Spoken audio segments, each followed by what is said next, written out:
Good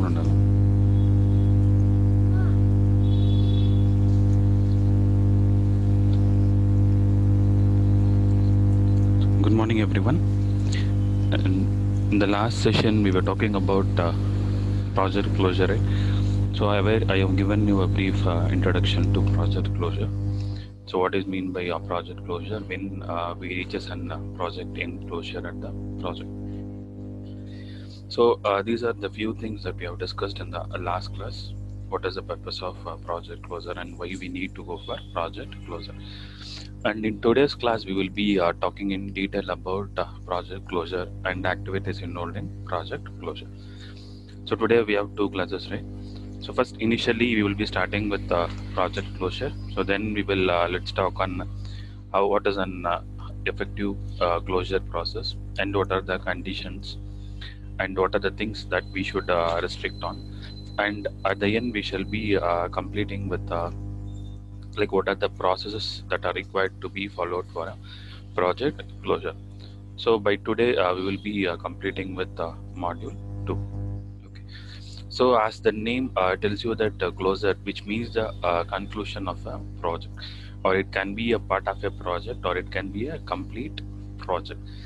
So I told you like earlier, when each and every version release, I mean, for example, the version name can be named as like 1.1, 1.2, 1.3, and there is a difference between 1.2.1 and 1.5.1.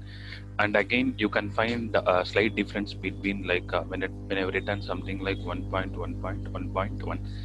Similarly, this is the same indexing that you use in indexing in chapters, right? So when you start writing your thesis work in the project work, so there also you will be using the doing the same work, like representing it as 1.1, 1.2.2. This is almost similar to that.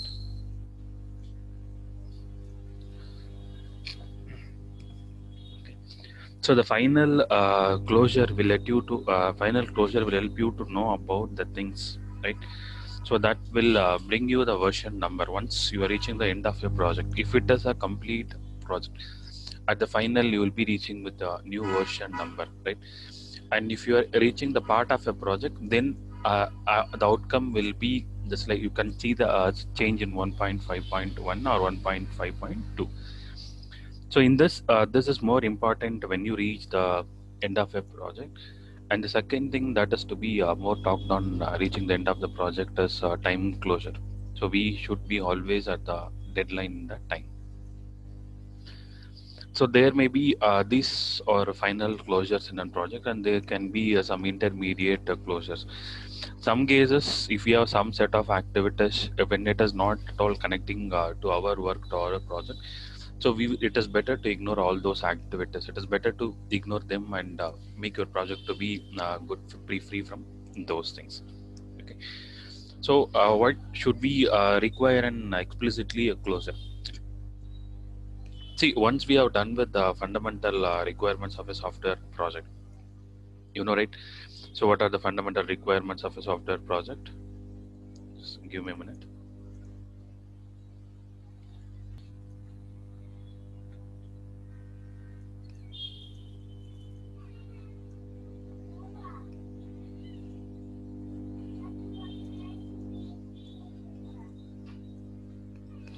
Okay, so why do we need to have an explicit closure? In some cases, we used to say like there is always a continuous improvement should be there in each and every part of the project that we do.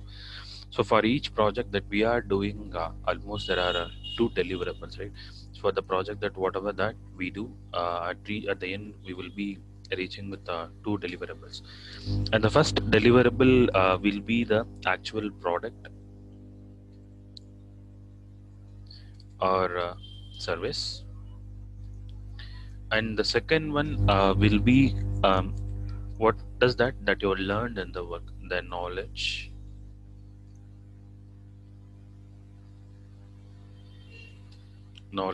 or the learning process. So mostly these are the two things, right? So one is the actual product or service that you learned from the work, and second one is the knowledge or learning process. So what is that, what is that that you have made learned in the project, and what is that you have contributed in towards reaching the organizational learning and reaching your project at the right point of time, right? So when a project closure becomes a more effective project closure, so when can we call a project closure as more, so when can we call the project process as more effective closure process, and who are all should involve in that, making it to be more effective project closure, right?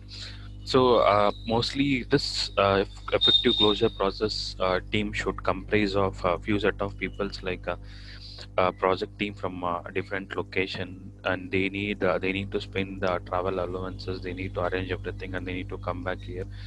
And when the team is particularly when it is geographically distributed, it is very hard to maintain that to a video conference, and how people are tend to connect with one to another. And if that is possible, then it is better to have a small telephone conference which can be get connected to all the set of group of people. And the motto is like having each and everyone in the project, having each and everyone in the team to discuss the issues and whatever that they want to give their inputs in improving their for the works further, that can be get done. So this will help you to reduce the things whatever that it may be leading into a process.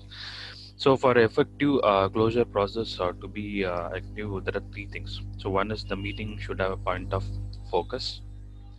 So let me write here, and the first one should be point of focus, and this focus should be always based on learning. So whatever the issues that you have discussed and whatever that you want to learn as outcome from this, that should be there in this first one. And second thing is like each and every member should come always prepared for the meeting. So it should not be like after reaching the meeting just discussing on the agenda what is that we are going to discuss in today's meeting, so what is the expected outcome of the same. That should not be the case. Okay, so each member should come prepared. For even if one member is not prepared, there are chances of making the meeting to be disappeared. So at the end it may be like a meaningless talk. And third thing will be, so each and everyone should get an opportunity to expose their ideas. So generally like meeting tends to be like one or two individuals will be keep on talking, whereas other people will be just keep on listening. That should not be the case. So each and everyone should be given an opportunity to come out with their ideas. So these are the 3 points which makes the effective closure process, which makes your closure process to be effective. Okay, so let me repeat it. And the first one, point of focus. Our focus should be on learning. So here the discussion should be on issues and should not deviate towards accusing the people or personalities. Second, it should be prepared. The people who attend to the meeting should be prepared in a good manner, and they should not attend the meeting without the basic idea of what is going to be discussed in the meeting. And third, each and everyone should get an opportunity to express their views.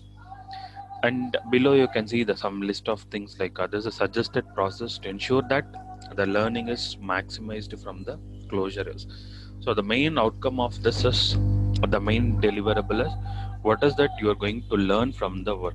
So which makes you to be get trained, which makes you to be get expertised, experienced, and that is the major concern of this. And the first task is the project manager as the driver for the closure.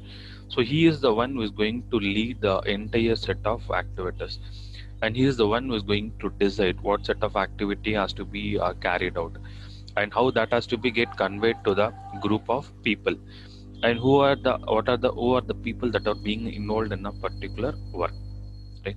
So he is the one, he just intimates the date of the meeting well in advance to all the particular concerned people, So thereby they will get time to think on the activities. They will come out with the discussion. They will come out with the points for discussions, and as well as whatever the info representatives that you want, they let you want to know about the work. For example, like if you take building constructions, so they be a building contractor, as well as we have few set of contractor peoples who will be looking the work. So they also should be in the closure meeting. They also should be involved in all the meeting. And second, the project manager will ask like each and every member to come prepared on a set time item on this agenda. And here to talk, there are two things. One is called horizontal distribution, and one is called vertical distribution, right? So here we have two things to talk. One is called vertical distribution, and let me tell you what is the use of vertical distribution. See, the process of learning can be divided into several areas, and each and every member can be asked to prepare on a specific area. That is called vertical distribution. Is it clear? So it will be related to specific area. And second thing, horizontal distribution. When vertical is talking about specific area, horizontal distribution will talk about entire project. There will not be no boundary. There is no restriction as like vertical distribution. Clear? So this is the difference between a vertical distribution, horizontal distribution. Let me repeat it. So the project manager may ask or may communicate to all the team members to come out with their ideas. I mean, initially, if I call for a meeting, I will just tell them what are the things that they want to get prepared, or what are the things they want to be aware of. And if they come prepared with specific area, whatever that they are doing or they are working, then that is called vertical distribution. And if they come with any part of the project, I mean entire project without no boundary limitation, like not specific to any particular area, or not specific to any of the domain, not specific to any of the component or part, then that is called horizontal distribution. So in practical, when you talk about these things in practical, mostly people will be tend to prepare on the activities whatever that they are doing, like a vertical distribution. So if you are involved in the project development team, you will be coming out with the things related to development for discussion. And if you are been involved in some set of activities, like either it can be the project or it can be something other than that, so there will be a set of people or a group of people who will be coming out with their ideas or opinions on that particular work. And third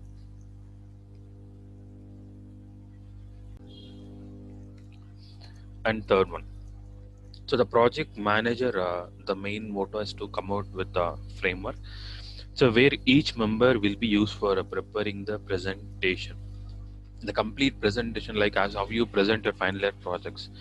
So that will be prepared that will be prepared by a group of 4 to 5 people, where each and every one will be contributing their part. And if there are any mistakes or any bugs in that particular part, so they will be the one responsible to correct those activities. For example, like if I want to just list some project plan ideas, so in my team, one will be talking on that particular part, right? So if I have any issues with that particular thing, then I need to talk only to that particular guy. So at the end, if you look into it, it is called a framework. So framework is the work which is being comprised with a set of works, set of activities. That is called framework. For example, if I come out with prediction and like if I come out with a smart healthcare system, I mean, what my system does is it will predict and also support in diagnosis.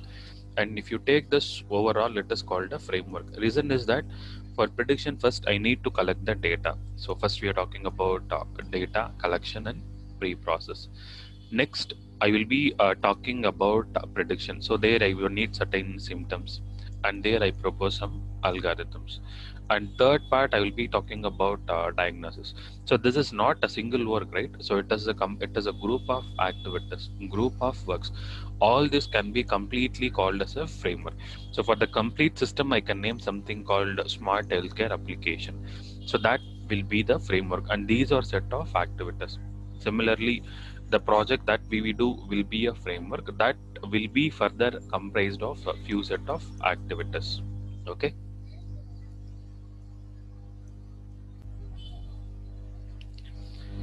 So the next thing, by making each member come prepared for the closure meeting, the project meeting can made a little bit effective. And other than effective, it will be a successful meeting. So if each and everyone comes prepared with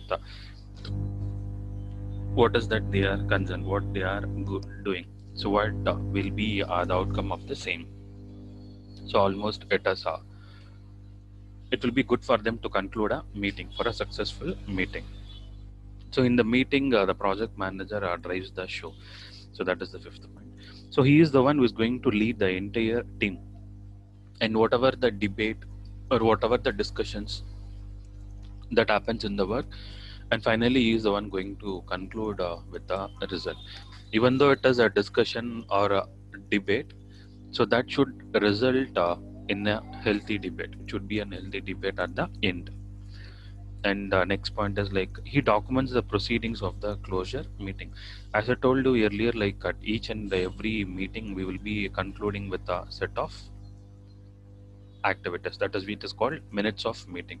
So we will be recording, we shall try to record the set of activities carried out things in the particular meeting, right? So that is called minutes of meeting, and here it is called as the same thing, it is called as proceedings. That is a small difference, but almost when you look into the